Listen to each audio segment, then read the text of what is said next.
Chers auditeurs, amis de la prière, fidèles abonnés de l'émission Méditation et Prière, bonjour. Matin, c'est samedi 30 mars 2024. Nous comptons, nous disons bon Dieu merci pour ce qu'il permet nous là. Le rendez-vous habituel, nous, pour nous capables de continuer à méditer ensemble la parole de Dieu. Au matin, nous allons parler de la résurrection de Jésus-Christ. Et nous invitons pour capable faire aventure ça ensemble avec nous. Comme d'ordinaire, ou même qui est habitué à participer dans un moment béni ça ensemble avec nous. Et nous croyons que c'est une bénédiction pour chaque monde qui toujours participe dans la thérapie spirituelle ça ensemble avec nous. Et nous réclamer la grâce de Dieu et la bénédiction sur chaque monde. Matin, recevoir la paix de Dieu dans la vie. Et nous souhaitons bonne participation avec nous dans le nom de Jésus-Christ.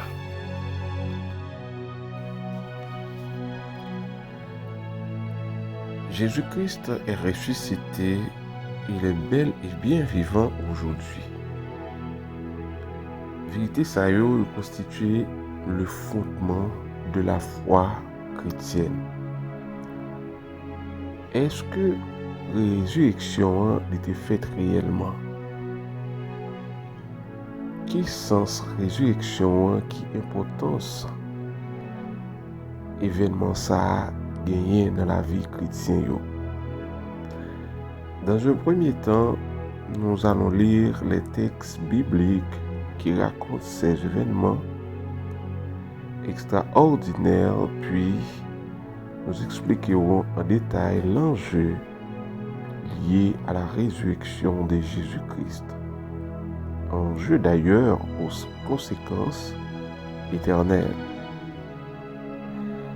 Les 4 évangiles, Matthieu, Marc, Luc et Jean, chaque raconté l'histoire de résurrection Jésus a dans le sens pas.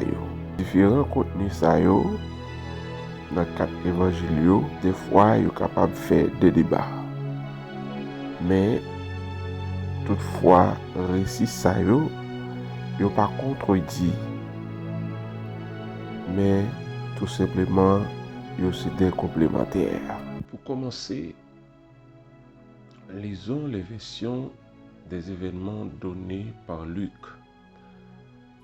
Récit ça nous joignons dans Luc chapitre 24. Il commence 3 jours après la mort de Jésus crucifié sur une croix romaine. Le dimanche matin, de très bonne heure, les femmes se rendirent au tombeau emportant l'huile aromatique qu'elles avaient préparée. Elles découvrirent que la pierre fermant l'entrée du sépulcre avait été roulée à quelque distance de l'ouverture. Elles pénètrent à l'intérieur, mais ne trouvaient pas le corps du Seigneur Jésus.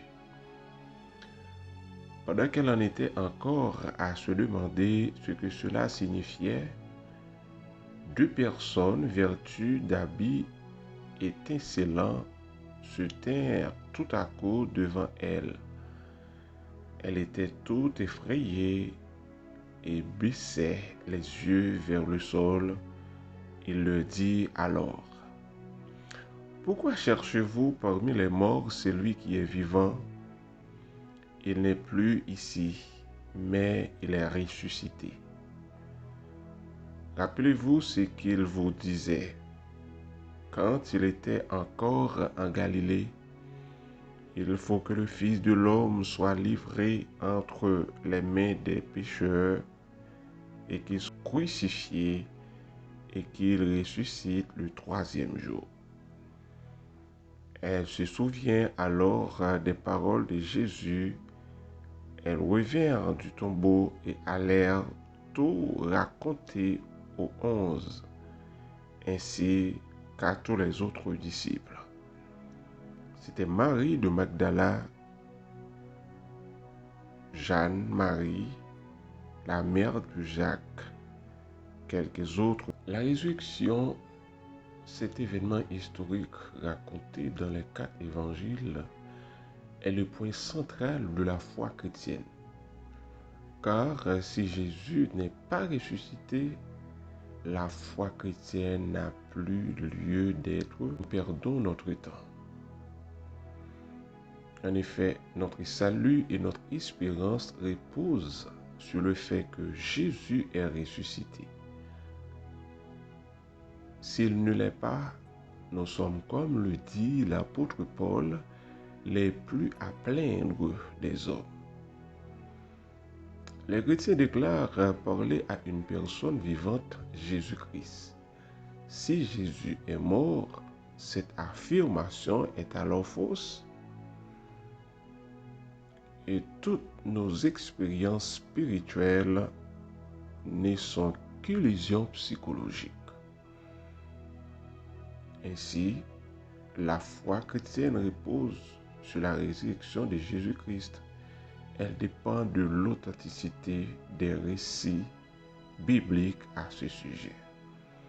Voilà pourquoi tout au long de cette émission, nous allons affirmer que nous croyons bel et bien à la résurrection de Jésus-Christ à la lumière de la Bible. De nos jours, beaucoup prétendent que la résurrection n'a jamais eu lieu. Il affirme que c'est impossible. Nous allons alors examiner le argument un à un et démontrer qu'ils sont faux. Nous apporterons également de très bonnes raisons pour croire au témoignage des apôtres que Jésus est bel et bien vivant. Les promesses de Dieu liées à la résurrection de Jésus. La résurrection de Jésus-Christ, c'est un événement extraordinaire dans l'histoire de toute l'humanité. Et il n'est pas sans signification. Au contraire, notre destinée éternelle dépend de notre attitude quant à la mort et à la résurrection de Jésus. La Bible déclare d'ailleurs que parce que Jésus est ressuscité des morts, Dieu l'a proclamé Seigneur de l'univers et juge de tous. Parce que Jésus est ressuscité des morts, Dieu déclare qu'il a agréé son sacrifice en expiation pour le péché. En effet, Jésus a le pouvoir de nous pardonner. Il a le pouvoir de pardonner nos fautes, nos transgressions, et il est suffisamment puissant pour nous accorder le salut. Grâce à la résurrection de Jésus-Christ, nous avons le salut, nous avons accès à la famille de Dieu. L'histoire des récits bibliques relatant la résurrection. Je dis à un peu le monde que de nos jours, beaucoup de gens ne croient pas à la résurrection de Jésus-Christ. Telle qu'elle est décrite dans les évangiles, ils pensent que récit ça yo pas chita sur aucune vérité. D'autres choses de plus banales s'est passé. C'est la raison pour laquelle nous allons passer en revue les raisonnements de ces personnes un à un et démontrer qu'ils ne sont pas bien fondés car les récits bibliques sont en fait dignes de confiance. L'idée que le corps de Jésus ait été volé par les disciples est incohérente. Nous allons commencer avec l'hypothèse avancée par certains, selon laquelle les disciples de Jésus ont volé le corps de leur maître qui se trouvait dans le tombeau et ont inventé toute cette histoire sur sa résurrection. Cela aurait pu être possible, mais extrêmement difficile à réaliser et à tout le moins invraisemblable. Tout d'abord, parce que les Romains qui craignaient que de tels récits ne soient propagés avaient posté des soldats bien armés près du tombeau pour le garder. Pour voler le corps de Jésus, il aurait alors fallu que ses disciples abattent les soldats. Mais pourtant, tous les soldats étaient là. Ils étaient là, ils n'ont pas vivre présence personne dans le disciple Jésus. Un acte dangereux, difficile à réaliser. C'est un bagage qui est nettement impossible.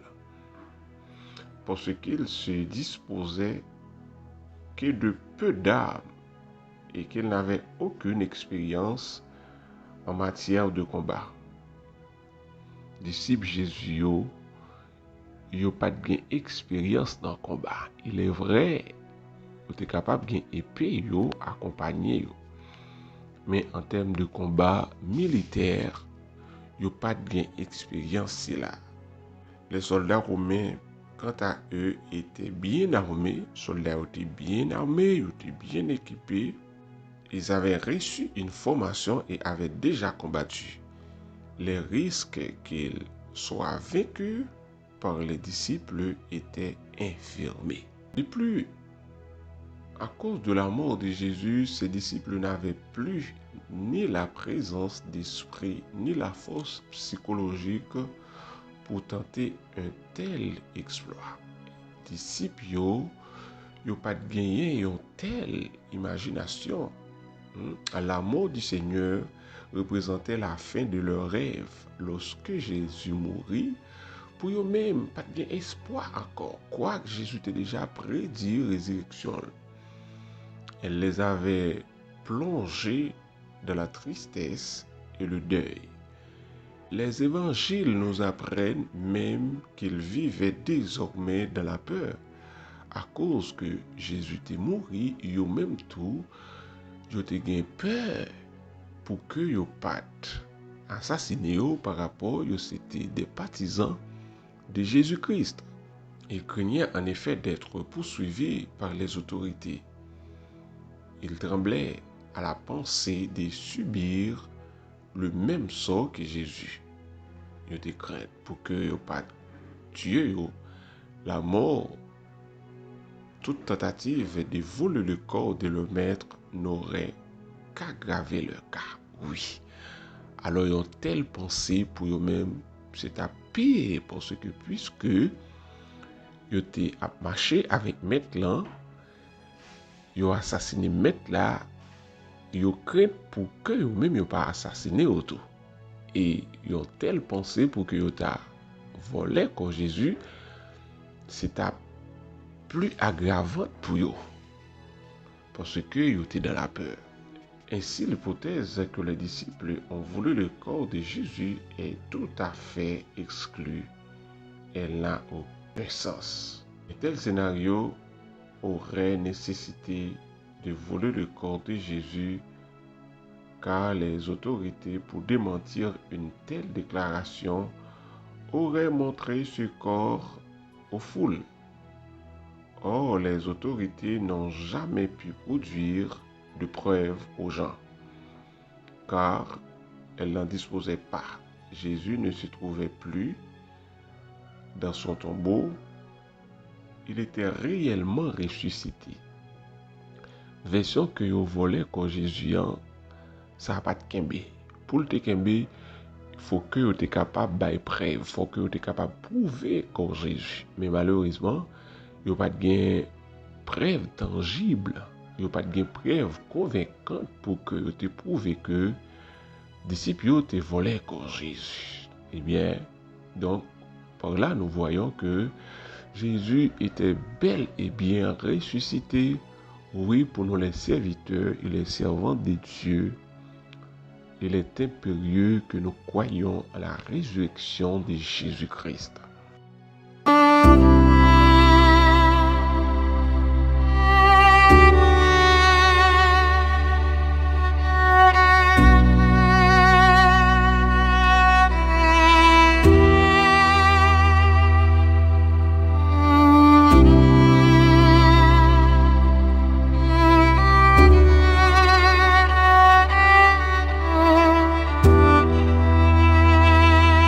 Alléluia, gloire à Dieu, merci Seigneur. Seigneur, éternel, notre Dieu, créateur, matin en Père, nous approchons devant ton de grâce. Nous disons merci tout d'abord pour présence dans la vie, nous. Nous remercions au Dieu de gloire parce que nous pas jamais quitté nous, nous pas jamais abandonné nous. Quoique, Seigneur, nous pas tout à fait agréable dans nos yeux, mais aurait été un Dieu fidèle, Père de gloire, bonté ou pas jamais épuisé envers nous. C'est chaque matin, renouveler le Dieu à travers la vie nous, renouveler à travers le Dieu famille nous. Matin, cher Seigneur, nous approchons devant, nous bénissons, nous disons merci Père pour matinée samedi, au Dieu 30 mars. Ou déjà permettre nous, Seigneur, consommer environ 30 jours dans le mois et nous étions un jour, Seigneur, pour nous capables de consommer mois mars là pour que nous abordions un nouveau mois. Nous disons merci pour le mois de mars. Merci pour toute protection, Seigneur, pour nous pendant le mois de mars là. Père, nous sortir, nous rentrer, nous dormir, nous lever. Quoique, Seigneur, la peur blaye dans le pays, mais au Dieu, nous-mêmes, nous n'avons rien pour nous peur, parce que nous cachons à l'ombre du Tout-Puissant, parce que nous cachons à l'ombre de tes ailes. Merci, Seigneur, pour, au Dieu, grâce c'est là. Merci pour faveur c'est là. Matin, nous venons devant ton béni, Seigneur, nous demandons pardon pour péché nous. Nous demandons pardon pour faute nous, au nom du sang versé de Jésus-Christ, à la croix. Nous croyons que Seigneur, à la limite que nos conscients nous reconnaissent que nous sommes pécheurs et nous approcher devant au Père. Privilège que nous pas gagné autrefois. Nous avons besoin au monde, mais grâce au sacrifice et à la résurrection de Jésus-Christ, nous avons libre accès pour nous approcher devant, pour nous demander pardon pour pécher nous, Seigneur. Pardon, au Dieu, pour tout acte de désobéissance nous, matin.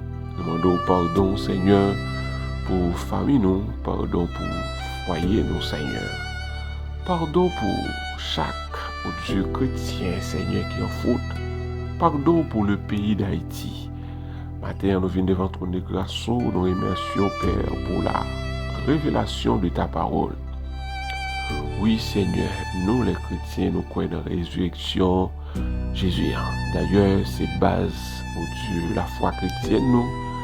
Si pour ne pas croire dans une telle résurrection, Seigneur, nous avons besoin, au Dieu, parler de l'autre vie après la mort. Nous avons besoin, Seigneur, croire dans la parole. Oui, Seigneur, nous bel et bien croyons dans la résurrection. Nous croyons que Jésus est mort, il est ressuscité, la vive et il vient pour retourner, pour venir chercher nous, les chrétiens. Alléluia. Oui, c'est espérance, nous, Seigneur.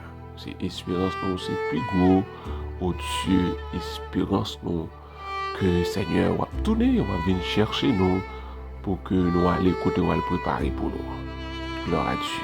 Merci, Seigneur. Aidez-nous, Père, par nos déterminations avec conviction pour nous continuer à croire dans la résurrection, c'est là. Par nos déterminations avec conviction pour nous continuer à faire l'évangile jusqu'à ce que, Seigneur, jour ça va arriver, on va retourner venir chercher nous. Gloire à Dieu. Aidez-nous, Père, pour nous continuer à servir fidèlement. Aidez-nous, Père, pour nous capables de continuer à marcher avec vous. Quoi dans la parole, au Dieu. D'ailleurs, c'est raison d'être là. Matin, Seigneur, nous venons devant ton béni, nous disons merci, au Dieu, pour prescription, c'est là. remettre journée en main, nous demandons pour que vous capable de continuer à mener nous. Nous remettons week-end dans mon Seigneur. Merci pour ce semaine. Fais provision pour nous pour journée. Puis mais que journée ça capable de journée Seigneur porteur de bonnes nouvelles. Puis mais que journée ça capable de journée d'allégresse espère pour tout un chacun. Pour famille moi d'abord Seigneur. Madame moi petite moi. Pour chaque chrétien. Pour la famille Edéana. Pour la famille de Rosier. Pour chaque Dieu chrétien authentique, chrétien dégénéré, quel que soit côté ou retrouvé, dans mon Père pour que la lumière soit capable de conduire. C'est là au Père qui en voyage, c'est là qui, au nom de Jésus-Christ, déjà prend chemin du travail. C'est là au Seigneur qui va à l'école, qui va à bureau, nous demandons pour assister, afin que journée soit capable de journée, Seigneur, d'allégresse et de joie, dans le puissant nom de Jésus-Christ. Nous prions, nous comptons au Seigneur, dans le nom de Jésus-Christ, dans notre Seigneur. Et qu'il en soit ainsi au nom de Jésus.